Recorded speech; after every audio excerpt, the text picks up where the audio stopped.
सिद्धराम माझा वाजत गाजत आला.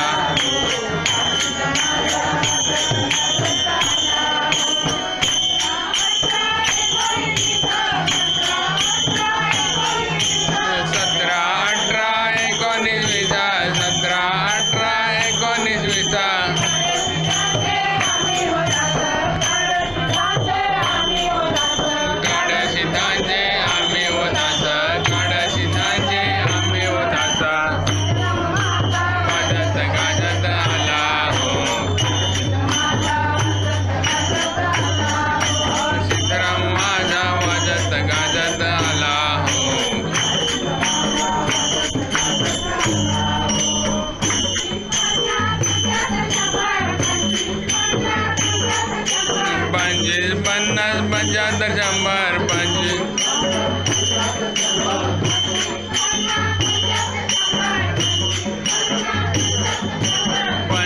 पन्नास पंच्याहत्तर शंभर आमच्या पहिला नंबर बाप्पाचा आमच्या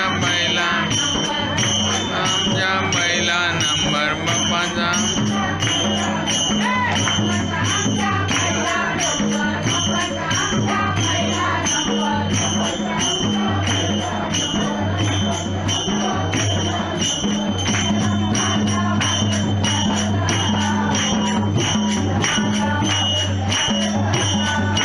सिद्धराम माझा वाजत गाजत आला हो. काळजीत माझा वाजत सिद्धराम माझा वाजत गाजत आला.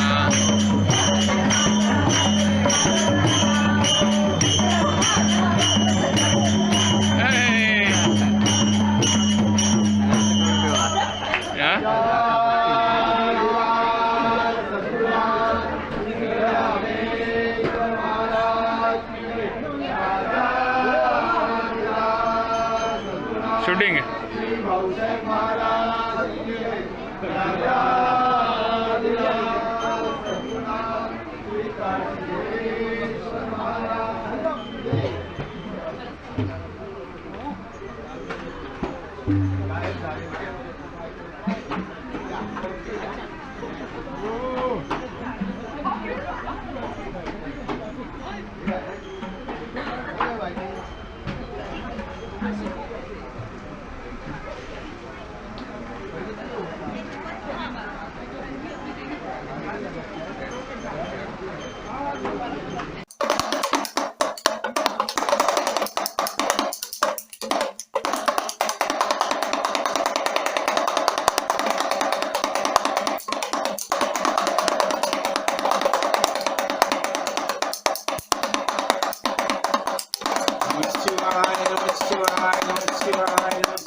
राजाधिराज सद्गुरुनाथ सिद्धरामेश्वर महाराज की जय. राजाधिराज सद्गुरुनाथ श्री भाऊ साहेब महाराज की जय. राजाधिराज सद्गुरुनाथ श्री काडसिद्धेश्वर महाराज की जय. गुरुर्ब्रह्मा गुरुर्विष्णू गुरुर्देवो महेश्वरा. गुरु साक्षात परब्रह्म तस्मै श्री गुरुवे नमः. राजाधिराज सद्गुरुनाथ श्री काडसिद्धेश्वर महाराज की जय. आज ऐसा तो अपना शनिचर तो है और आप सबकी उपस्थिति में मैं कुछ अपना ज्ञान की बातें समझाने का प्रयास करता हूँ. अभी देखो मैंने क्या किया है. मैंने आज सामने अपना दासबोध मीमांसा जो ग्रंथ है ना तो उसमें से जो नरदेह स्तवन है वही मैंने सामने रखा है। क्यों? अभी देखिए, आप सब संत संग में आते हैं ना, कभी आ सकते हैं जब भी हमें ये मनुष्य देह प्राप्त होता है तो ही हम संत संग में आ सकते हैं। बाकी अनेक देह जो है भूतल पर 84 लाख जीव योनि निर्माण होती है, लेकिन उसमें से बस एक नरदेह ऐसा है जो ज्ञान का अधिकारी है, ज्ञान का अधिकारी है। और इसलिए बताया जाता है जब भी हमें नरदेह प्राप्त होता है तो हमें सबसे प्राथमिकता क्या होती है हमारी? हमें ये नरदेह के माध्यम, देखो यही इस शरीर के माध्यम से हम धर्म, अर्थ, काम और मोक्ष, 4 पुरुषार्थ जो है, तो ये 4 पुरुषार्थ की हम प्राप्ति कर सकते हैं। और तपश्चर्या, देखो जब भी हम तपश्चर्या करते हैं, देखो अनेक, आज तक अनेक ऋषि मुनि, अनेक असुरों ने तपश्चर्या की है, और तपश्चर्या के माध्यम से क्या होते हैं, अनेक प्रकार की शक्तियां अर्जित की जाती है, शक्तियां प्राप्त की जाती है, और इससे ऐश्वर्य भी प्राप्त होता है ना। तो देखो, तो अनेक देव देवता को प्रसन्न करके दे क्या होते हैं, जब भी हम ध्यान धारणा करते हैं, तपश्चर्या करते हैं, अनेक देव देवता की पूजा करते हैं, तो अनेक देव देवता का हम प्रसन्न करते हैं, और देव देवता प्रसन्न होने के बाद वो अष्टमा सिद्धि का वरदान भी दे सकते हैं। देखो, और हमने ये भी देखा है ना कि संत, ऋषि, महंत, साधु, सिद्ध, समाधानी, भक्त, मुक्त, ब्रह्मज्ञानी, विरक्त योगी, तपस्वी, तत्वज्ञानी, योगाभ्यासी, ब्रह्मचारी, दिगंबर सन्यासी, ये सब नरदेह के माध्यम से ही ये सब सिद्धियां प्राप्त करते हैं। तो चलिए, हमें नरदेह प्राप्त हो गया है, तो देखो इस देह के माध्यम से हम क्या क्या कर सकते हैं, क्या कर सकते हैं। देखो, हमें तो आनंद से जीना है, बस यही हमारी मर्यादा है, यही हमारा लिमिटेशंस है कि और हमें और क्या करना है। हाँ, तो देखो सबसे बड़ी बात ऐसी होती है, तो हमें आत्म कल्याण करना चाहिए, खुद का कल्याण करना चाहिए, और ये कभी शक्य होता है जब भी हमें नरदेह प्राप्त होता है, तो ही शक्य होता है। देखो, बाकी सब जो देह है ना, बस आहार, निद्रा, भय, मैथुन, बस यही मार्ग से सब अन्य देह चलते रहते हैं। लेकिन मनुष्य देह जो है, इस देह के माध्यम से हम आत्मज्ञान प्राप्त कर सकते हैं, आत्मज्ञान प्राप्त कर सकते हैं। तो देखो यही होता है ना। तो देखो शुरू में क्या बताया जाता है, हम बताते हैं ना, धर्म धर्म धर्म यानी क्या है। हम बोलते नहीं, अरे बहुत धर्म से जीना चाहिए, धर्म, अरे लेकिन धर्म यानी क्या है। तो धर्म का अर्थ क्या होता है, देखो वास्तविक धारणा धर्म, जिसके बिना जो नहीं रह सकता वही उसका धर्म होता है। तो धर्म यानी क्या होता है, धर्म यानी शिक्षा देना, शिक्षा देना, और इसमें कर्मयोग आता है, ज्ञान योग आता है। हाँ, और ये सब जो बातें हैं ना, ये बहुत अच्छी तरह से समझाई गई है। तो हम क्या करते हैं, देखो जब भी हम धर्म का विचार करते हैं तो महर्षि व्यास हमारे सामने आते हैं। महर्षि व्यास, अभी देखो शुरू में भगवान ने जब इस सृष्टि का निर्माण किया तो विष्णु भगवान ये तो पालनहार है। विष्णु भगवान ने क्या किया, सभी को प्रबोधन करने के लिए उसने वेद निर्माण किए, और वेद यानी धर्म ग्रंथ, यही बताया जाता है ना। तो हम क्या बताए, देखो पहले बताया जाता है, व्यासाय विष्णु रूपाय व्यास रूपाय विष्णवे नमो वै ब्रह्म निधने वशिष्ठाय नमो नमः। देखो अभी जब क्या बताया जाता है, व्यासाय विष्णु रूपाय, ये महर्षि व्यास कौन है, हमने देखा ना भागवत में, भगवान खुद वहां बताते हैं, मैं खुद वेद स्थापक श्रीहरि, ये सत्यवती माता के उदरी में व्यास करके जन्म लिया है, महर्षि व्यास करके। तो ये कौन है, ये विष्णु भगवान ही से बताए, व्यासाय विष्णु रूपाय, में महर्षि व्यास कौन है, विष्णु रूप ही है, पालनहार विष्णु है। विष्णु रूपाय, और व्यास रूपाय विष्णवे, विष्णु भगवान का ही अवतार है। और नमो वै ब्रह्मनिधये वासिष्ठाय नमो नमः। ब्रह्मनिधये, देखो ब्रह्मनिधि मीन्स क्या? वेद निधि, वेद निधि। ब्रह्म जो है ना, ब्रह्म किसे बताया जाता है? ब्रह्म निधि यानी वेद निधि, ज्ञान का समुच्चय, ज्ञान का भंडार। हाँ, और ये वासिष्ठ, वासिष्ठ यही वही है ना, वो महर्षि व्यास ही है। तो अभी क्या होता है देखो, ये जो हम खाली शास्त्र के बारे में बताते हैं ना, शास्त्र शास्त्र शास्त्र, लेकिन शास्त्र को किसे बताया जाता है? शासनात त्रायते इति शास्त्रम, यानी इसका क्या हो गया? जिसका अनुसंधान करने से, जिसका अभ्यास करने से, जिसका पठन करने से हम तरते, यानी क्या है?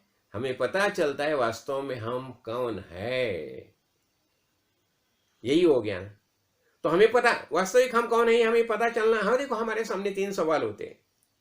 पहला सवाल, मैं खुद कौन हूं? मैं कौन हूं? शरीर तो मैंने धारण किया है, लेकिन शरीर मैं हूं क्या? ये शरीर में रहने वाला चैतन्य रूप आत्मा, यही वास्तविक मेरी सच्ची पहचान है। तो पहला सवाल क्या है? मैं खुद कौन हूं। दूसरा सवाल क्या सामने आता है? हमारे सामने संपूर्ण दृश्य जगत है, दृश्य जगत है। वास्तव में ये दृश्य जगत क्या है? देखो ना, हम ये दीवार दिखाई देती है, ये पौधे दिखाई देते हैं, ये पेड़ दिखाई देते हैं, समोर हमारा ये नैनीताल सरोवर दिखाई देता है। हाँ, तो लेकिन ये सब वास्तव में क्या है? इसका अर्थ क्या हो गया? उसका अधिष्ठान क्या है? अनंत गहने हम देखते हैं, लेकिन जितने ये सब गहने जो है ना, अलंकार जो है ना, ये सब अलंकार का अधिष्ठान क्या है? सबकी निर्मित किससे होगी है? तो पता चलता है ये सब का अधिष्ठान है परब्रह्म चैतन्य। ये दूसरा सवाल हो गया। तो पहला सवाल, मैं खुद कौन हूं। दूसरा सवाल, ये संपूर्ण विश्व क्या है। और तीसरा सवाल ऐसा निर्माण होता है, हम बताते हैं ना, सगुण ब्रह्म, निर्गुण ब्रह्म, भगवान भगवान, प्रभु जिसे बताया जाता है, भगवान बताया जाता है, ब्रह्म बताया जाए, वास्तविक कौन है? हमारा यही फर्ज होता है। जब भी हमें ये मनुष्य शरीर की प्राप्ति होती है, तो हमें चाहिए कि हमकी खुद की पहचान हमें होनी चाहिए। इसलिए शासनात् त्रायते, यानी हम तरते हैं, बेड़ा पार होता जाता है। ये भवसागर जो है ना, भवसागर, ये भवसागर जो है, ये शरीर रूपी नैया है, नैया हमें भगवान ने दी। और ये नैया में बैठ के ये चैतन्य रूप आत्मा जो है, ये भव पार होता है, भवसागर पार हो जाता है। अभी अनेक समय ऐसा ही बताया जाता है, वेदार्थ वेदार्थ, लेकिन वेद का अर्थ क्या होता है? वेदार्थ ये दूसरा तीसरा कुछ नहीं, वेदार्थ इसका अर्थ एक ही बात है। वेद की क्या शिक्षा देने, शिक्षा प्रणाली कैसी है, वेद की टीचिंग कैसी है, शिक्षा प्रणाली कैसी है, वेद क्या सिखाते हैं, यही हो गया वेदार्थ। फिर हम बताते हैं, अभी देखो ना, कर्म धर्मद्वयम, क्या बताते हैं हम? धर्मद्वयम, 2 प्रकार के धर्म हैं। ये दो प्रकार के धर्म कौन से हो गए? एक कर्म योग हो गया और दूसरा हो गया ज्ञान योग। हाँ, तो ये सब जो है ना, धर्मद्वयम और कर्म योग ज्ञान योगम, सारः, ये जो है ना, इसका सार क्या है? सार क्या? हमें तो सार तो समझना ही चाहिए। सार यानी क्या? उसका देखो, उसका मूलभूत तत्व क्या है, उसका वर्म क्या है, उसका मर्म क्या है, और इसका हम संग्रह करते। संग्रह यानी एक्सट्रैक्ट। जैसे देखो हनी जो होते हैं, हनी बी होते हैं, हनी बी क्या करती है? हनी बी अनेक फूल में जाती है, फूल में जाती है, और फूल में जाके उसमें से मधु का ग्रहण करती है, मधु का ग्रहण करते हैं। बस हमें भी ऐसा ही करना है। अनेक ग्रंथ जो है ना, अनेक ग्रंथ में प्रवेश करके उसका सार क्या है, उसने क्या बताया है, उसने शिक्षा की, कौन सी शिक्षा दी है, वो हमें ग्रहण करना है। हो गया ना। तो यही महत्वपूर्ण बात होती है ना। अभी इसलिए ये एक्सट्रैक्ट ये और क्या होता है, अभी हम देखो, ये जब भी हम वेद में जब भी प्रवेश करते हैं ना, तो हमें भगवत गीता देखनी ही पड़ती है। भगवत गीता के बिना हम चल ही नहीं सकते। जो वेद में जो अनेक बातें समझाई है, उसमें भगवत गीता ये बहुत महत्वपूर्ण ग्रंथ है। और क्या होता है, ये भगवत गीता यानी क्या है, भगवत गीता यानी वेद के सार का प्रबोधन का सार है। पूरा वेद, जो वेद का जो सार है ना, उसका पूरा प्रबोधन जो है भगवत गीता में आया है। इसलिए बताते हैं ना, सर्वोपनिषदो गावो दुग्धा गोपाल नंदना पार्थ वत्स सुधीर भोक्ता दुग्धम गीतामृतम महत। क्या बताया जाता है, सर्वोपनिषदो, ये उपनिषद कहाँ है, वेद में है। वेद में जो उपनिषद जो है ना, तो उपनिषद का जो सार जो है, पूरा जो ज्ञान जो है वो ग्रहण किया किसने, अपना गोपाल नंदना, ये भगवान जो भी श्री कृष्ण भगवान का जब भी अवतार करके भूतल पर देह धारण करके आए विष्णु भगवान, तो उसने क्या किया, ये सब उपनिषद है उसका सार का ग्रहण किया है, सार का ग्रहण किया है। एक्सट्रैक्ट जिसे बताया जाता है ना, उसका मर्म क्या है, उसका रहस्य क्या है, हाँ, तो वो उसने इकट्ठा करके, हाँ, ये अर्जुन को उसकी शिक्षा दी है। सर्वोपनिषदो गावो दुग्धा गोपाल नंदना और पार्थ वत्स सुधीर भोक्ता। ये बछड़ा कौन है, गौवे का बछड़ा कौन है, पार्थ, पार्थ यानी अर्जुन। देखो, अर्जुन के निमित्त से सब कार्य हो गए। और फिर ये दूध जो गीता रूपी, गीतामृत रूपी जो दूध जो है, ये श्री कृष्ण भगवान ने दोहन करके अर्जुन को पिलाया है, अर्जुन को पिलाया है। अभी क्या होता है देखो, जो अर्जुन जो है ना, ये खाली निमित्त है। अभी अर्जुन ने पूछा ना भगवान को, जब भी अर्जुन के सामने सवाल पैदा हो गया, अभी सब मेरे रिश्तेदार सामने आए हैं, तो क्या हो गया, वो मोहग्रस्त हो गया, शोक मोह। और ये कैसा निर्माण होता है, ये अहंकार, अहंकार और ममकार। अहंकार कभी निर्माण नहीं, ये कोई नहीं, मेरे सगे है, मेरे रिश्तेदार है, ऐसा जब भी उसमें अहंकार और ममकार निर्माण हो गया, तो मोह जनित हो गया, उसमें मोह निर्माण हो गया। तो अभी देखो, ये ऐसा जो है ना, तो इसलिए ये भगवत गीता जो है ना, भगवत गीता में पूरा प्रबोधन यही किया है। अतः अभी क्या होता है देखो, ये तो भगवत साल, और ये गीता शास्त्र जो है, तो देखो उसका गीता शास्त्र का प्रयोजन क्या है। अभी अर्जुन तो दुखी हो गया है, ये गीता शास्त्र जो है ना, उसका प्रयोजन भी हमें देखना चाहिए ना। तो गीता शास्त्र प्रयोजनम, क्या प्रयोजन है उसका हेतु क्या है, तो वही बताया जाता है, आत्यंतिक दुख निवृत्ति और परमानंद की प्राप्ति। पहले दुख निवृत्ति होनी चाहिए, और दुख निवृत्ति होने के बाद आनंद की प्राप्ति भी होनी चाहिए। यही प्रयोजन होता है ना, गीता का प्रयोजन यही प्रयोजन है। और देखो क्या होता है, ये तो प्रयोजन है। अभी महत्वपूर्ण बात क्या होती है, इसमें अधिकारी कौन है, अधिकारी तो क्या बताया जाता है, हरेक जिसे जिसे नरदेह प्राप्त हो गया है, वो गीता शास्त्र का अधिकारी है। तो देखो अभी क्या है ना, यहाँ ना हम ये अभी गीता शास्त्र जो है ना, तो गीता शास्त्र का जो अनुबंध चतुष्ट है ना, वो भी हम देख लेंगे।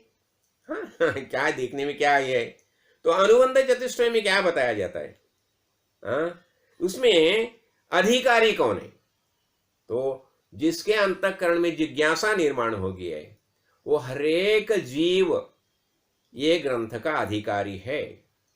हाँ, हो गया। और इसमें प्रतिपाद्य विषय क्या है, हाँ, तो पहला अधिकारी च विषयः संबंधश्च प्रयोजनम शास्त्रारंभ फलम प्राहु। हाँ, अनुबंध चतुष्टय। ये अनुबंध चतुष्टय में क्या क्या आता है? अधिकारी, ये ग्रंथ का अधिकारी कौन? गीता ग्रंथ पढ़ने का अधिकारी कौन है? तो हरेक जीव, हरेक मनुष्य जिसके अंतःकरण में जिज्ञासा निर्माण होगी है, मैं खुद कौन हो, तो हरेक ये ऐसा एक हरेक उसका अधिकारी है। और फिर इसमें विषय क्या है? विषय क्या है? और विषय विषय क्या? अध्यात्म शास्त्र। यही देखा ना हमने। तो अध्यात्म शास्त्रीय विषय है। और इसमें वेद का प्रबोधन क्या है? वेद क्या प्रबोधन किया है? हाँ, और इसका हमने प्रयोजन तो देखा, अत्यंतिक दुख अत्यंतिक दुख निर्मूलन, दुख की निवृत्ति होनी चाहिए और परमानंद की प्राप्ति होनी चाहिए, ऐसा होता है। और क्या होता है देखो इसमें, और ये और एक महत्वपूर्ण बात देखो, मैं यहाँ समझाना चाहता हूँ। अभी एक क्या होता है मालूम है? हम जब ये देह धारण करके भूतल पर आते हैं तो हम संसारी रहते हैं, यानी गृहस्थाश्रमी रहते हैं। अभी देखो स्वाभाविक प्रवृत्ति, हर एक जीव की स्वाभाविक प्रवृत्ति ऐसी होती है, उसे सुख चाहिए, सुख चाहिए। यानी जो संसार जो है, गृहस्थ जो है, तो गृहस्थाश्रम के तरफ वो खुद ब खुद चलता जाता है। देखो अभी पानी जो है, पानी की स्वाभाविक प्रवृत्ति कैसी होती है? जो ढलान है ना, ढलान, तो ढलान के ऊपर पानी बहता जाता है, आप ही आप बहता जाता है, उसे कुछ बड़ा परिश्रम नहीं करना चाहता। वैसा ही हरेक जो जीव ये भूतल पर देह धारण करके आता है, तो उसकी स्वाभाविक प्रवृत्ति कहाँ होती है? गृहस्थाश्रम में, यानी दारेशणा, हाँ, मुझे अच्छी पत्नी चाहिए, पुत्रेशणा, पुत्र चाहिए, वित्तेषणा, पैसा चाहिए, और लोकेशणा, लोगों ने मुझे सलाम साफ करके पता पुकारना चाहिए। ये स्वाभाविक प्रवृत्ति होती है ना? यानी जैसा पानी जैसा ढलान में स्वाभाविक तरीके से जाता है, लेकिन उसे अभी देखो सेकंड फ्लोर, थर्ड फ्लोर के ऊपर चढ़ाना होगा पानी को, तो क्या करना पड़ता है? उसे मोटर लगानी पड़ती है, पंप लगाना पड़ता है।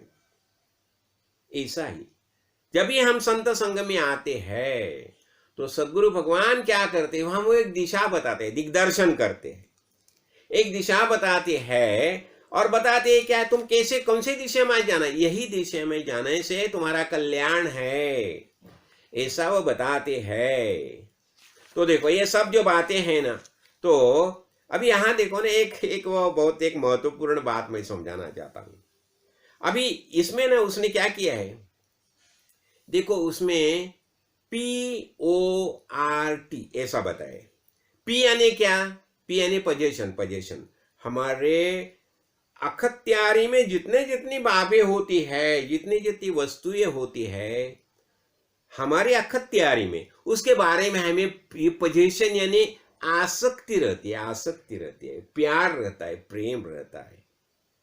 हमें लगता है नहीं ये मेरा है करके, ये सब चीज मेरी है ऐसा हमें लगता है। यानी ये क्या हो गया? पोजीशन, यानी ये सब बातें मेरी अखत्यारी में है, तो उसके बारे में हमारे अंतःकरण में स्वाभाविक अहंकार रहता है, अहम, और उसके बारे में हम हमेशा चिंता करते हैं, मन में वही हमेशा ख्याल रहता है, अरे मेरी इतनी चीज है, इतना घर है, इतनी खेती है, ये चीजें है, ये ब्लॉक है, ये दुकान है, ये सब हमारे जितने पोजीशन है हमारे अखत्यारी में है, उसके बारे में हमारे दिमाग में हमेशा एक चिंतन रहता है, ये पोजीशन हो गया। दूसरा क्या होता है? PO यानी ऑब्लिगेटरी ड्यूटीज, जिसे हम कर्तव्य बोलते हैं। अरे नहीं, मुझे बहुत कर्तव्य है, मुझे ऐसा कर्तव्य है, मुझे वैसा कर्तव्य है, मैंने पिताजी को ऐसा बताया है, माताजी को ऐसा बताया है, तो ये सब हमारे कर्तव्य है, ऑब्लिगेशंस।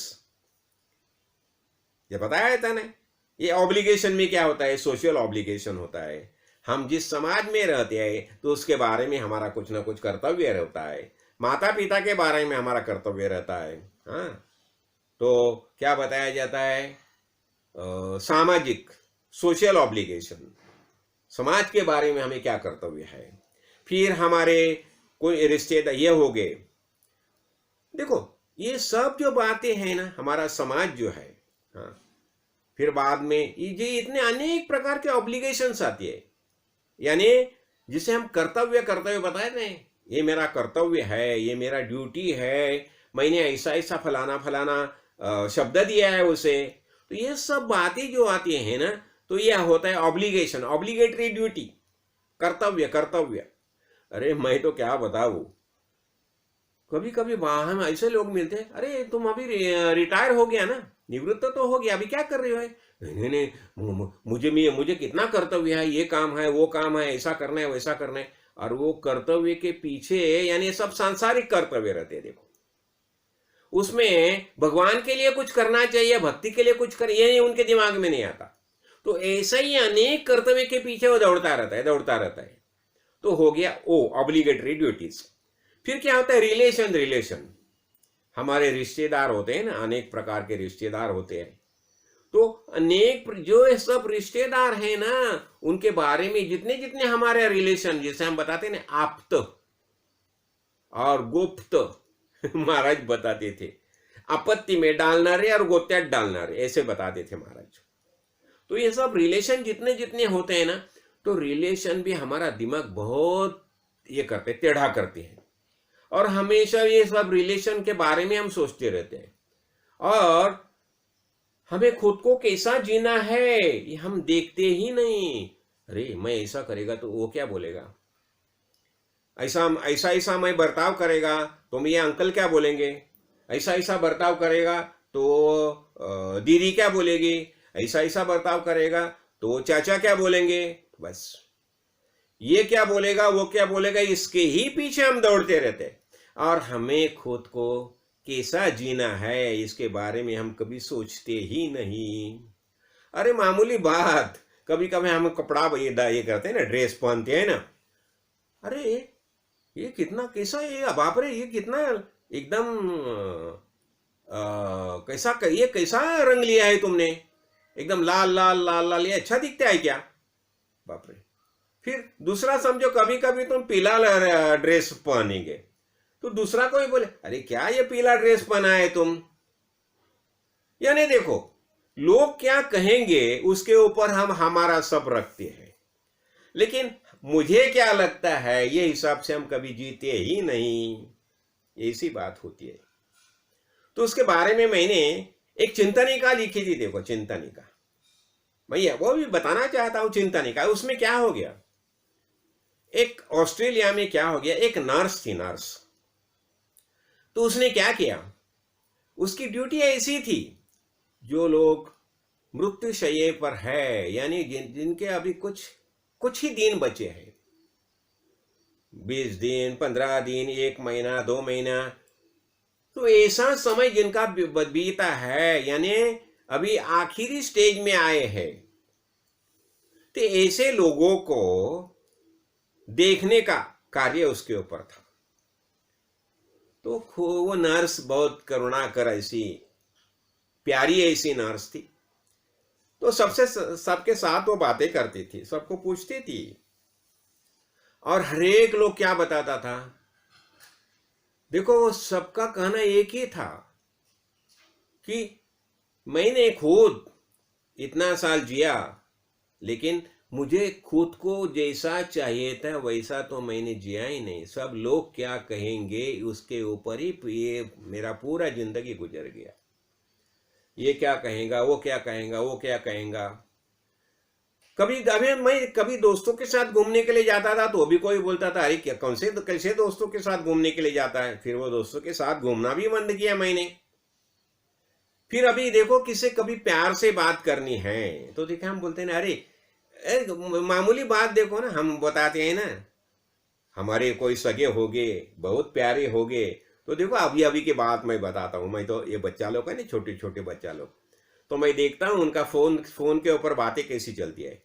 तो वो मम्मी को बोलती है, मम्मी आई लव यू, और मम्मी भी वहां से बोलती है आई लव यू। और हाँ, क्यों नहीं, ऐसा क्यों नहीं बता। देखो हमारे जो एक्सप्रेशन जो है, मानसिक जो भाव है, तो व्यक्त करने में कौन सी कठिनाई है, क्यों ना का व्यक्त करना। खुले दिमाग से, खुले दिल से व्यक्त करो ना। इसलिए बताया जाता है दिल की लगी से दिल लगानी न करना, वरना दिल लगाने की कोशिश न करना। देखो जिसे हम प्यार करते हैं ना, साफ साफ बोलना चाहिए, अरे हाँ आई लव यू, क्यों नहीं। जब भी हम भगवान से प्यार करते हैं, भगवान को हम बोलते नहीं, सदगुरु राया मैं आपसे प्यार करता हूं, मेरा प्रेम है आपके ऊपर, क्यों नहीं बताना। देखो इसलिए हम मामूली बातें होती है, जीते समय ये क्या बोलेगा, वो क्या बोलेगा, यही हमारा चलता रहता है, और खुद को कैसा लगेगा ये हिसाब से हम जीते ही नहीं। तो मैं अभी बता रहा था ना, वो नर्स, तो उसने क्या किया, उसके ऊपर उसने किताब लिखी है, और सब लोग ऐसे ही बोलते हैं, क्या, पश्चाताप, रिग्रेट। उसने 5 प्रकार के रिग्रेट बताए उसमें, कैसा रिग्रेट होता है, मुझे खुद को कैसा चाहिए वैसा मैं जिया ही नहीं। और इतना ही नहीं, देखो कभी कभी कोई रिटायर होते हैं ना, तो भी रिटायर होने के बाद देखो अभी जितना आवश्यक पैसा है गृहस्थी के लिए वो तो सब जमा किया है, तो भी और रिटायर होने के बाद भी काम करते रहते हैं, फैक्ट्री में जाते हैं और कुछ करते रहते हैं। और हमारा जो परिवार जो है, बाल बच्चे बेटे हैं, उनके लिए उनके पास समय नहीं रहता, ऐसा होता है। और फिर वो बताते हैं, देखो मैंने ऐसा किया वैसा किया, लेकिन मैंने मेरे जो आप्त स्वकीय थे, बेटे थे, उन्हें मैंने बिल्कुल समय नहीं दिया। ऐसा होता है। इसलिए क्या करना चाहिए, जितना जीने के लिए आवश्यक है बस, उसके बाद हमारा जो कुछ समय है वो हमारे जो रिश्तेदार है, हमारे बाल बच्चे जो है, हमारे सगे जो है, उनके लिए खर्च करना चाहिए। और सबसे बड़ा हमारा सगा कौन है, भगवान, सदगुरु जो है, तो सदगुरु के कार्य में हमें समय बिताना चाहिए। ऐसा होता है। तो ये मैंने क्यों बताया कि देखो हर एक के मन में जो पश्चाताप की जो भावना आती है ना, तो ऐसा ही नहीं। और हम भी देखो, हमें जैसा चाहिए वैसा नहीं जिएंगे ना, तो आखिर स्टेज में हमें भी पश्चाताप करने के आ जाएगा, हमें भी पश्चाताप ही करना पड़ेगा। इसलिए जैसा दिल में आता है वैसा आनंद से जियो, लेकिन भक्ति से जियो, भक्ति मार्ग में होना ही चाहिए। तो अभी क्या होता है, तो ये तो हो गया, तो हम क्या देखे थे, हमारी ऑब्लिगेटरी ड्यूटीज देख रहे थे। तो ऐसा होता है, कर्तव्य करते लोग बहुत कुछ बातें करते रहते हैं, लेकिन सबसे बड़ा कर्तव्य जो है भगवान की भक्ति करना, वही करते नहीं। अच्छा, उसके बाद ये रिलेशन हो गया। रिलेशन, हमारे अनेक रिश्तेदार जो होते हैं, रिश्तेदार के बारे में हमें कैसा बर्ताव करना चाहिए।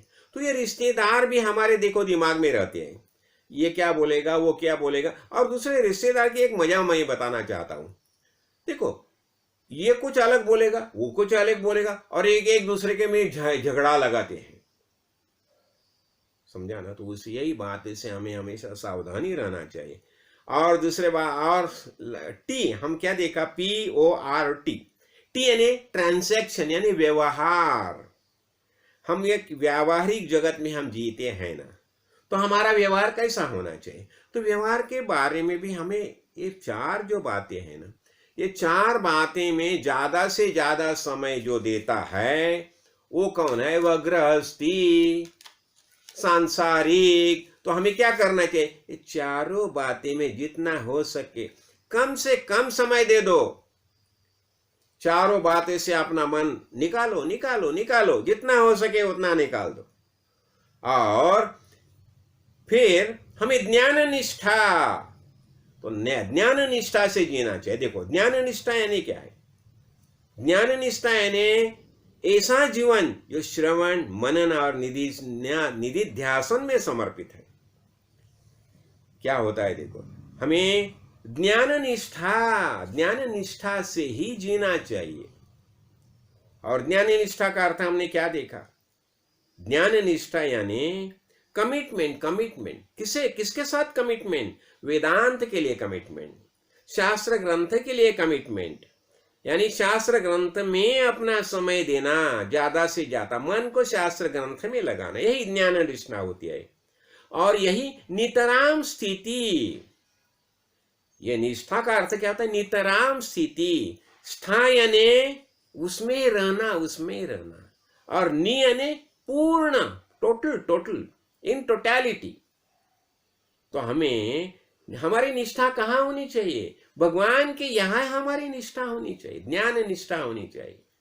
और मैं तो खुद को देखो, इसमें क्या होता है? कमिटमेंट, टोटल कमिटमेंट, पूर्ण मन को ऐसा लगाना वहां कि बस और कुछ नहीं चाहिए।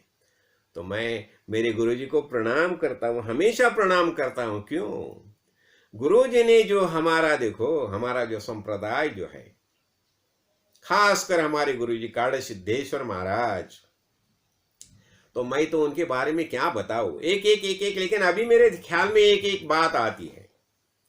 देखो मैंने क्या किया, मैं क्यों बता रहा हूं, वो कैसे देखो हर एक को पहचान के वो कार्य में कैसे लगाते हैं, मैं आपको समझाना चाहता हूं। एक समय ऐसा हो गया, मैं गुरुजी के यहां गया तो एक ने बता दिया गुरुजी को कि ये है ना, ये ज्योतिष देखता है। तो गुरुजी ने बोला हाँ ज्योतिष, मुझे नजदीक बुलाया और ये ऐसा पकड़ा, इसका ज्योतिष, इसका ज्योतिष, उसका ज्योतिष देख सकते हो? मैं बोला नहीं। फिर क्यों इसके पीछे पड़ते हो? ज्योतिष का अर्थ क्या हो गया? जो तो इश, यानी एवरीबडी इज गॉड, हरेक आदमी ये भगवान का ही रूप है। तो फिर है, मैं क्या किया, मैं घर में चला गया और मैंने एक लेख लिखा, ज्योतिष की जो तो इश, और गुरुजी को दे दिया। फिर गुरुजी ने वो पूरा पढ़ा, देखो मेरे सामने ही पूरा पढ़ा, और मुझे क्या बताया, इसके आगे हमारा त्रैमासिक निकलता, 3 महीने में एक अंक निकलता था, त्रैमासिक 3 महीने में। मुझे बता दिया देखो अभी हर एक अंक में मुझे 13 लेख चाहिए। चलो हो गया। फिर मैंने शुरू किया, बराबर हर 3 महीने में मैं एक लेख लिखता था। यानी गुरुजी ने क्या किया, मुझे मेरी जो मनोरचना थी, मनोभूमि, वो डायरेक्शन वहां दिया, दिशा वो बताई। यानी क्या बताया, मुझे लिखते रहो, लिखते रहो। फिर मेरा लिखना शुरू हो गया। देखो ऐसा हो गया लिखना। तो अभी मुझे लिखने के लिए गुरुजी ने मजबूर किया, और ये मेरा माइंडसेट ऐसा ही हो गया, तैयार हो गया। हर 3 महीने में मैं लेख लिख के देता था गुरुजी में, और वो सब मैंने अभी वो बिल्व पत्र जो किताब लिखी है ना, वो किताब में वो बहुत से लेख उसमें आ गए है, बिल्व पत्र किताब में मैंने सबको दे दिया वो किताब। तो हो गया। यानी गुरुजी ने क्या किया, देखो मैं खास बताना चाहता हूं, यानी ऐसी माइंडसेट तैयार की मेरी। अच्छा ये तो हो गया, तो लिखना शुरू हो गया। फिर बाद में क्या हो गया, जब भी हमारा कंपनी का एक लॉकआउट हो गया 98 में, तो हमेशा की तरफ मैं दर्शन के लिए गया। तो मुझे पूछा गुरुजी ने, मैंने तो बताया नहीं था, लेकिन गुरुजी ने मुझे पूछा, क्या बेटा आपकी कंपनी बंद होगी ना? बोला हाँ गुरुजी। फिर क्या कर रहे हो? मैं बोला अभी विचार सागर, विचार चंद्रोदय, ये जो ग्रंथ है पढ़ रहा हूं। बस हो गया। आज तक जितना पढ़ा ना, कल से प्रवचन करना शुरू करो। चला हो गया। फिर मेरा प्रवचन शुरू हो गया 98 से। देखो अभी कितना 25 साल हो गए। यानी क्या हो गया, अभी 98 से वो मेरा सब प्रवचन का कार्य शुरू हो गया। तो मेरा दिमाग में वही रहता था, अभी ये क्या है, त्योहार कौन सा है, चलो दिवाली है, दिवाली के बारे में क्या बताना। और फिर दासबोध ग्रंथ हमारा प्रमाण ग्रंथ है ना, तो उसके बारे में हर एक समाज के ऊपर प्रवचन होता था। और ऐसा तो मैं हर एक समाज तो मेरा तो पढ़ना तो चालू था, दासबोध ग्रंथ तो हर दिन हम पढ़ते थे। फिर वो हिसाब से वो माइंडसेट तैयार हो गया। और ये मैं क्यों बता रहा हूं, तो ऐसे ही हमारे संप्रदाय में जो कोई आते थे, और क्या है, हमारे कौन आते थे, ये माथाड़ी कामगार, मिल मजदूर, घर काम करने वाली महिलाएं, हाँ, जो अपना बर्तन बांधती है ना, कपड़ा धोती है, बर्तन बांधती है, ऐसे घर घर काम करने वाली महिलाएं ने, ऐसी सब आती थी। कौन? माथाड़ी कामगार आते थे, हाँ, किसान आते थे, घर काम करने वाली महिलाएं आती थी। अभी देखो वो सब बहुत बड़े सीखे थे ऐसा नहीं है, उनकी पढ़ाई भी मामूली थी। और इतना ही नहीं, कितने औरतें ऐसी थी, कितने लोग ऐसे थे उनकी पढ़ाई भी नहीं होगी थी, 5, 6, 6वीं कक्षा, 5वीं कक्षा ऐसी थी। लेकिन गुरुजी ने क्या किया? अब ये सब आते थे, कार्यक्रम के लिए आते थे, गुरुजी हमें लेके जाते थे, कोल्हापुर में जाते थे, जब भी हमारा सप्ताह रहता था, नवरात्रि सप्ताह रहता था, श्रावण सप्ताह रहता था। हाँ, तो देखो अभी क्या हो गया। हाँ, गुरुजी ने क्या किया? देखो शुरू में सुबह काकड़ आरती, सुबह की आरती होना, सुबह का भजन, दासबोध वाचन, फिर दोपहर का भजन, शाम का भजन, हाँ, फिर प्रवचन, ये सब हो गया। अभी इससे क्या हो गया? देखो मैं एक ही बात समझाना चाहता हूं, इससे हरेक का माइंडसेट तैयार हो गया। जितने जितने अपने संत संग में आते थे ना, सबका माइंड स्टेट तैयार हो गया, मनोरचना इसी तैयार होगी। और गुरुजी क्या बताते थे? देखो एक ही ख्याल रखो, तुम कौन हो? तुम्हारा नाम क्या है? नहीं, बोलो मैं आत्मा हूं। क्या बताते थे? मैं आत्मा हूं। हो गया ना निश्चय? तो ऐसा तो हरेक का निश्चय क्या हो गया? मैं आत्मा हूं, मैंने देह धारण किया है, लेकिन मैं शरीर नहीं हूं। ये शरीर में रहने वाला चैतन्य रूप आत्मा, यही वास्तविक मेरी पहचान है। तो देखो मामूली किसान, माथाड़ी कामगार, घर काम करने वाली महिलाएं, लेकिन हर एक का निश्चय क्या हो गया? मैं आत्मा हूं। तो यही होगी ना, माइंड सेट तैयार होगी, मनोरचना तैयार होगी। और इसलिए किसी भी को देखो पूछो, हर एक यही बताएगा मैं आत्मा हूं, यही निश्चय हो गया ना, बस यही ज्ञान है, शुद्ध ज्ञान है ये। तो बाकी देखो वेद में यही बताया, तत्वमसि महावाक्य में यही बताया। लेकिन गुरुजी ने फिर हमारा जो भजन जो है ना, मैंने देखो उसके ऊपर भी मैंने प्रवचन किया है, नित्य नियमावली के बारे में। तो इससे क्या हो गया? हर एक की मनोरचना इसी तैयार होगी कि मैं आत्मा हूं, यही सबका निश्चय हो गया। और यही महत्वपूर्ण बात है ना, हमें क्या समझाना है? और गुरुजी बताते अरे भाई तुम सब मुक्त ही है। क्या बताते थे? तुमको सबको ज्ञान हो गया है। आते आते पहले बताते थे ना, कोई भी आएगा तो पूछते थे तुम्हारा उम्र क्या? वो बोलता था 25 साल। अरे लेकिन 25 साल ये शरीर में रहते हो, लेकिन इसके पहले कहाँ थे? यानी चैतन्य रूप तुम पहले मौजूद थे करके इस शरीर में आ गए, इसलिए तुम्हारा जन्म हो गया। यानी तुम पहले से ही मौजूद हो। तो तुम कौन हो? तुम चैतन्य रूप आत्मा हो, यही वास्तविक तुम्हारी पहचान है। तो देखो ये गुरुजी ने क्या किया, देखो ये सबसे बड़ा चमत्कार जो हमारे गुरुजी ने किया, यही चमत्कार किया। और इससे मैं देखता था, हमारे संप्रदाय में इतना साल मैं हूं, वो देखो जब ये मेरी मुलाकात होती थी ना उनसे, मुझे प्रणाम करते थे हमारे घर काम करने वाली महिलाएं, लेकिन उनका इतना विश्वास था कि पूछो मत। और क्या है ज्ञान? तो ये अनेक प्रकार वेद उपनिषद में जो सब बता दिया है। अभी हमने देखा ना PORT, ये PORT यानी क्या? ये गुरुजी ने क्या किया है? माइंडसेट, हरेक का माइंडसेट ऐसा तैयार किया कि सांसारिक बातें से उनकी मन विड्रा हो गया, पीछे आ गया। मन में से अनेक सांसारिक बातें निकाल दी, गुरुजी ने निकाल दी, और पारमार्थिक बातें ज्यादा से ज्यादा उसमें कैसी आ जाएंगी, यही गुरुजी ने देखा है। तो यही हमारा दिनक्रम जो होता है, ये दिनक्रम से क्या हो गया? हरेक का माइंडसेट तैयार हो गया, हरेक की मनोरचना तैयार होगी। और मनोरचना तैयार होने के बाद सब देखो कैसे मस्त मजे में रहते हैं। नमस्कार देवानु। देखो क्या बताते थे, एक दूसरे से मुलाकात हो जाएगा ना, नमस्कार देवानु, हर एक को देव करके नमस्कार करते थे, प्रणाम करते थे। यही हो गया ना, जिससे हम ज्ञान ज्ञान बोलते। और क्या ज्ञान है?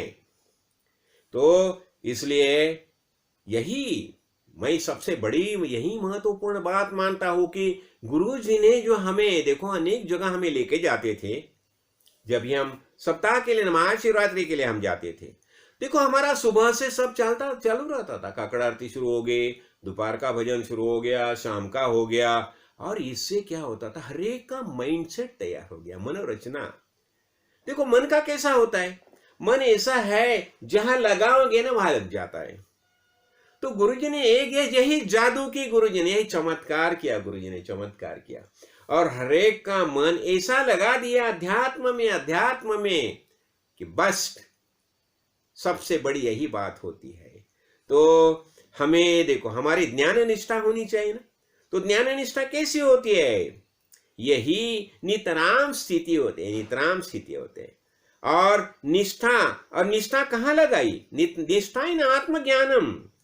हाँ, और लाइफ स्टाइल ऐसी बना दी और हरेक टोटली कमिटेड, हरेक का भाव वही हो गया, टोटली कमिटेड, बस बाकी कुछ नहीं है, मैं एक ही जानता हूं। और सर्वकर्म जो कहे ना, सर्वकर्म निधिध्यास पूर्वकम, सब अन्य कर्म का परित्याग। देखो आप ऑटोमेटिक सब होता था, ऑटोमेटिक सब होता था। और धर्म अर्थ काम पुरुषार्थ संन्यासात। अभी धर्म अर्थ काम, अब ये तीनों बात है ना, तीनों बात पीछे पड़ गई। धर्म यानी जीवन प्रणाली, हमने देखा कैसा जीना है, हमें जीवन प्रणाली कैसी होनी चाहिए, हमारी विचार प्रणाली कैसी होनी चाहिए, हमारी उपासना प्रणाली कैसी होनी चाहिए। ये सब बातें गुरुजी ने बहुत अच्छी तरह से समझाई, बहुत अच्छी तरह से। और इसलिए बहुत ज्यादा परिश्रम करने की भी जरूरत नहीं, एकदम सिंपल ऐसा बता दिया गुरुजी ने। तो इससे क्या हो गया? इससे हरेक का निश्चय हो गया, आत्मज्ञान का निश्चय हो गया। और मैं तो देखता था इतने गुरुजी के सब जो भक्त है, सबसे जब भी मेरी मुलाकात होती है, एक एक का भाव जब भी मैं देखता हूं, मुझे बहुत बढ़िया लगता है, बढ़ू लगे। लेकिन ये कैसा हो गया? ये सब पूरा प्लानिंग जो है गुरुजी ने किसे बताया नहीं। अभी मैंने बताया ना मेरे बारे में, गुरुजी ने मुझे कैसा तैयार किया। और इसलिए क्या होता है, इसलिए मैं बताता हूं, मैं मुक्त ही हूं। मैं देखो, मैं कहां भी खुद को बांध के नहीं रखा। ये मुक्त जी अवस्था है, यही शुद्ध ज्ञान दृष्टि होती है। अभी भगवान बताते हैं ना, भगवान बताते हैं अर्जुन को कि सर्वधर्मान परित्यज्य। धर्म यानी क्या है? धर्म यानी वैदिक कर्माणि। देखो ये अनेक प्रकार की जो कर्म है ना, और नित्य नैमित्तिक कर्म जो है, तो भगवान क्या बताते हैं? सर्वधर्मान परित्यज्य, सब छोड़ दो, अभी सब छोड़ दो और एक ही निश्चय करो, मैं आत्मा हूं। तो यही होता है ना। और मुझे हम देखो, अभी कर्म होती है, कर्म तो होती रहेगी ना। जब तक मैं इस शरीर में रहता हूं तभी तक कर्म तो होती रहेंगे। लेकिन ये कर्म कैसा होता है? ये कर्म आभास हो गया। अभी इस कर्म में मैं लिप्त नहीं। ये जो सब कर्म होती है ना, ये खाली कर्म का आभास होता है, मिथ्या कर्म होती है। ये कर्म से मुझे पुण्य ही नहीं मिलता, पाप ही नहीं मिलता। क्यों? उसमें मेरी कोई भावना ही नहीं है। मैं कर्म करता हूं ऐसा मेरा भाव ही नहीं है। तो ऐसा हो जाए, ये कर्म संन्यास ऑटोमेटिक हो जाता है। और ये इसके लिए एक ही कारण, ये हमारे गुरुजी ने हमारा जो एक रियल ऐसा कांस्टेंट माइंडसेट है और मन की लगन जो है, मन की अनुकूलता है, वो वही दिशा में लगा दी है। इसलिए मैं कभी कभी देखता हूं कि क्या क्या बताऊं मेरे गुरुजी के बारे में, क्या बताऊं। उन्होंने जो बताया अभी वो समझ के परे है। इसलिए मैं एक ही बताता हूं, तुम कुछ भी मत करो, बस जैसा गुरुजी ने बताया वैसा ही चलते रहो। ज्ञान तो पहले से ही मौजूद है। गुरुजी ने सबको वही बातें समझाई है, अलग कुछ ही समझाया नहीं है। जो बातें मुझे समझाई, जो आप सबको समझाई, यही बातें महत्वपूर्ण है और यही बताते हैं ना, चिदानंद रूप शिवोहम शिवोहम, चिदानंद रूप शिवोहम शिवोहम, अहम निर्विकल्पे निराकार रूपे विभूत्वाच सर्वत्र सर्वेन्द्रियाणां, न चासंगतं नैव मुक्ति न मेया, चिदानंद रूप शिवोहम शिवोहम, अंतः ज्योति बहिज्योति प्रत्यक ज्योति परात्परा, ज्योति ज्योति स्वयं ज्योति आत्म ज्योति शिवोऽस्म्यहम्। ओम